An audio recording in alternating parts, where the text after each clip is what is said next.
எதிர்க்கட்சி தலைவர் நீங்க டெல்லி வந்த பயணத்தை வந்து விமர்சித்திருந்தாரு. ஆனால் அதே அதிமுகவுடைய ஒரு பிரிவினராக இருக்கிற புகழேந்தி அவர் தெரிவிக்கிறார், முதல்வர் வெளிப்படை தன்மையுடன் சென்று நிதியை கோரிக்கை வைத்திருக்கிறார், மறைமுகமாக அல்ல அப்படின்னு.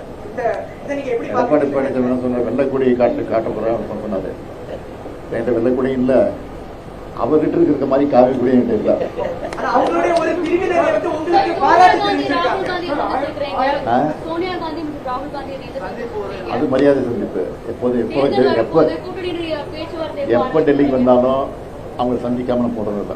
அதே அடிப்படையில் சந்திச்சிருக்கேன். அதே நேரத்தில் அரசியலும் பேசுறோம், இல்லைன்னு சொல்லல.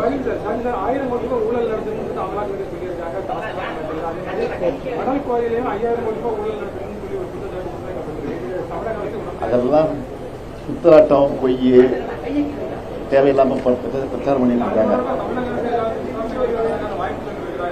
மருத்துவம் அந்தந்த துறையுடைய அமைச்சர் வந்து அப்பப்போ மறுத்துட்டு தான் இருக்கிறாங்க. இருந்தாலும் திட்டமிட்டு செய்யறாங்க. தேர்தல் இறங்குறது அதிகம் செய்வாங்க. அதெல்லாம் சந்திப்பு தயாரா இருக்கும். செய்திகளை உடனுக்குடனும் துல்லியமாகவும் தெரிந்து கொள்ள சப்ஸ்கிரைப் பண்ணுங்க.